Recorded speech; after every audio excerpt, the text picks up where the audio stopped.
Dalam menyelesaikan tugasnya, para debt collector atau penagih utang ini wajib untuk mentaati beberapa ketentuan, ya. Bahkan ada keputusan Menteri Keuangan, ya, itu beberapa waktu yang lalu bahkan itu melarang, kalau tidak salah ya, melarang beroperasinya debt collector, ya.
Assalamualaikum warahmatullahi wabarakatuh. Selamat berjumpa lagi sahabat konsumen sekalian dengan channel FTE, Forum Transfer Edutainment. Sahabat konsumen sekalian, perlu diketahui bahwa channel ini mengulas, membahas, dan mengkaji mengenai isu-isu atau masalah-masalah aktual berkaitan dengan perlindungan konsumen. Cukup banyak masalah-masalah perlindungan konsumen yang muncul pemberitaannya di awal tahun ini, ya, sampai awal bulan April ini. Ya. Salah satu berita yang cukup menarik, ya, yang terjadi beberapa hari yang lalu di bulan Maret itu adalah berkaitan dengan penarikan kendaraan oleh leasing. Ya. Baik, teman-teman konsumen sekalian, saya akan bacakan beritanya dari kompas.com. Sengketa penarikan kendaraan oleh leasing, 2 ormas bentrok di Depok. Senin 22 Maret 2021, Depok, kompas.com. 2 ormas terlibat bentrok di Ruko Juanda, Sukmajaya, Depok, Jawa Barat pada Senin 21 Maret 2021 jelang malam tadi. Tribun Jakarta menyebutkan berdasarkan data yang dihimpun, diduga bentrokan ini dipicu konflik sengketa mobil yang diambil oleh pihak leasing. Sore ini kita membantu menyelesaikan masalah yang sedang dihadapi oleh warga di mana ada informasi masalah bahwa sebuah finance menarik kendaraan yang menjadi barang sitaan finance, ujar Wakapolres Metro Depok AKBP Hari Setio Budi Senin. Ia menambahkan, 2 pihak yang bersengketa sama-sama mengerahkan ormas. Masing-masing bisa kita mediasi untuk mencapai permufakatan, sambung Hari. Di lokasi kejadian, imbas bentrokan, pecahan-pecahan batu tampak berceceran. Kursi-kursi plastik berserakan. Akibat bentrok ini, arus lalu lintas di Jalan Insinyur Haji Juanda menuju Jalan Margonda Raya sempat tersendat. Hari mengklaim situasi dapat dikendalikan. Pihak terlibat berada di kantor Polres Depok untuk menyelesaikan permufakatan tutupnya.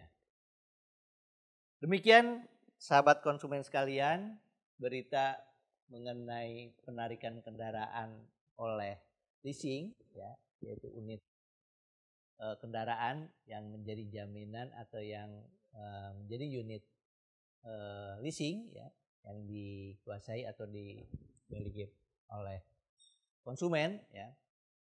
Yang ingin saya soroti dalam kasus seperti ini adalah bahwa praktek penarikan kendaraan ya oleh perusahaan finance ya lewat debt collector atau jasa penagih utang ini sudah terjadi sejak sebelum Undang-Undang Perlindungan Konsumen nomor 8 tahun 99 itu lahir ya.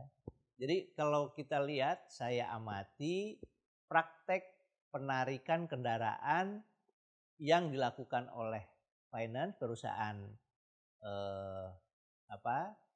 leasing ya itu sudah dilakukan ketika sebelum lahirnya Undang-Undang Perlindungan Konsumen. Seperti kita ketahui bahwa Undang-Undang Perlindungan Konsumen itu sudah berusia 21 tahun ya sampai hari ini, sampai saat ini yang sebentar lagi kita akan peringati tanggal 20 April sebagai Hari Konsumen Nasional. Nah, kemudian yang menjadi pertanyaan adalah kenapa masalah ini masih tetap terjadi ya? Ketika misalnya konsumen terlambat memberikan atau menyelesaikan kewajibannya untuk menyicil cicilan ya kepada perusahaan finance ya. Terlebih ketika masa pandemi ini ya di mana cukup banyak masyarakat konsumen ya perusahaan leasing atau finance ini yang PHK, yang dirumahkan ya sehingga untuk makan saja susah apalagi untuk nyicil. Tapi walaupun demikian saya sepakat ya bahwa hutang itu wajib dibayar sampai kapanpun. Cuma persoalannya yang saya kaji, yang saya cermati di sini dalam perspektif hukum perlindungan konsumen. Nah, saudara-saudara konsumen sekalian, ya, seperti kita ketahui bahwa di dalam menyelesaikan tugasnya para debt collector atau penagih hutang ini wajib untuk mentaati beberapa ketentuan, ya. Bahkan ada keputusan Menteri Keuangan, ya.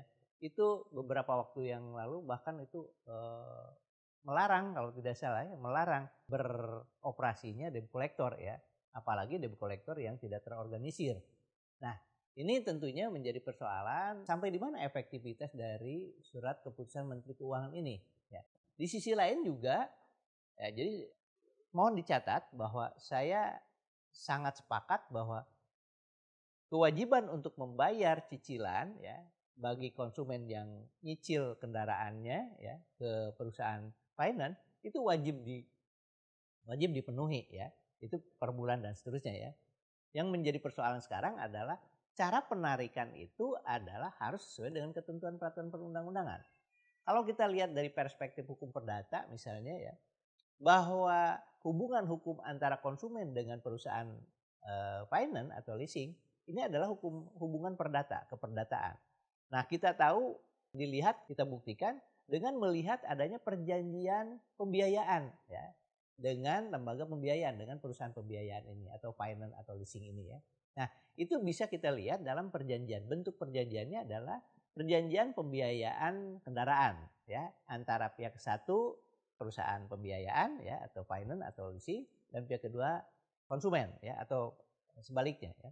Nah, di situ dicantumkan bahwa di dalam perjanjian itu adalah harus atau setiap perjanjian itu wajib untuk memenuhi persyaratan ya atau ketentuan peraturan perundang-undangan.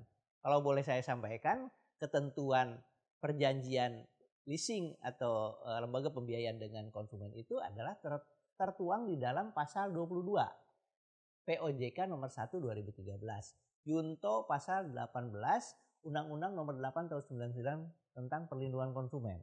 Nah, di dalam POJK nomor 1 2013 disebutkan bahwa setiap perjanjian baku yang dibuat oleh pelaku usaha jasa keuangan wajib disesuaikan selambat-lambatnya Agustus 2014. Ya, ini mohon dicatat ya. Tapi sampai detik ini saya melihat di lapangan baik itu di BPSK ya, yang seringkali mendapatkan pengaduan atau gugatan dari konsumen atas penarikan kendaraannya ya yang tidak sesuai dengan ketentuan yang berlaku ya. Itu cukup banyak perjanjian baku atau perjanjian antara perusahaan pembiayaan dengan konsumen yang belum disesuaikan dengan POJK tadi ya. POJK nomor 1 2013 yang batasnya adalah Agustus 2014. Sekarang udah 2021 ya. Ini menjadi problem tersendiri ya. Nah, saya sudah berdiskusi dengan teman saya yang di OJK, ini bagaimana ya, ini kok belum dilakukan pengawasan ya terhadap perjanjian baku ini ya. Ya ini kategorinya adalah perjanjian baku ya. Jadi perjanjian itu boleh dilakukan ya, boleh dibuat ya, asal tidak bertentangan dengan tadi ya pasal 22 POJK nomor 1 2013 atau pasal 18 Undang-Undang nomor 8 tahun 99 ya. Jadi selain itu Bapak Ibu sekalian ya, para konsumen sekalian, Bapak Ibu sekalian ya, ini juga dalam penarikan ya, kalau toh ini dibenarkan penarikan itu, kalau menurut persepsi saya ini tidak diperkenankan ya penarikan ya. Jadi kalau misalnya ada konsumen yang one prestasi tidak melakukan kewajiban yang melakukan cicilan ya, ini bisa dilakukan sesuai dengan prosedur hukum perdata ya atau hukum acara perdata, yaitu gugatan perdata. Nah itu dalam ketentuan hukum yang saya pelajari seperti itu ya. Kemudian kalau toh misalnya ini diperkenankan juga ya, itu harus memenuhi beberapa ketentuan. Sebut saja misalnya di dalam eksekusinya wajib disesuaikan dengan Perkap Peraturan Kapolri nomor 8 tahun 2014 kalau nggak salah ya.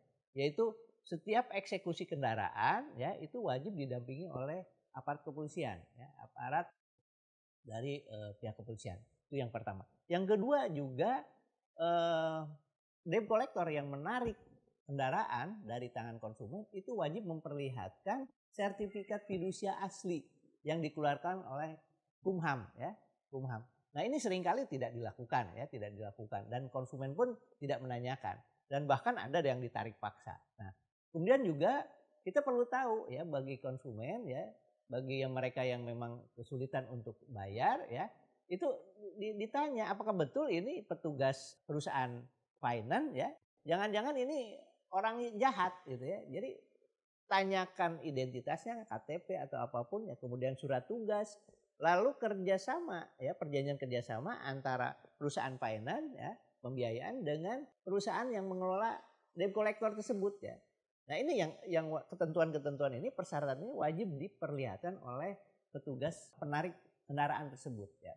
Kemudian juga bahwa pelanggaran terhadap perjanjian baku ini bisa dikenakan pidana. Nah, itu barangkali Bapak Ibu sekalian ya, saudara-saudara konsumen sekalian ya, yang perlu diperhatikan dan tentunya kita prihatin ya, sebelum Undang-Undang Perlindungan Konsumen lahir ini sudah terjadi sampai saat ini 21 tahun Undang-Undang Konsumen berusia tapi praktek ini masih terjadi ya.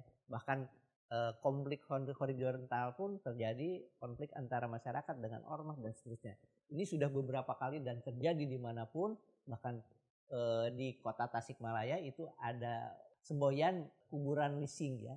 Tasik itu kuburan leasing, itu bisa dilihat ya di media massa ya, media cetak bahwa Tasik itu kuburan leasing gitu ya. Ini nggak tahu maknanya kemana, cuma itu sudah, dan saya pun pernah diundang oleh Polres Tasik untuk mencari solusi bagaimana caranya supaya tidak terjadi konflik seperti ini. Saya sarankan bikin atau mendirikan Badan Penyelesaian Sengketa Konsumen atau BPSK. Ya alhamdulillah saya mendapat informasi kasusnya sudah mulai mereda ya, tapi masih ada praktek-praktek seperti itu.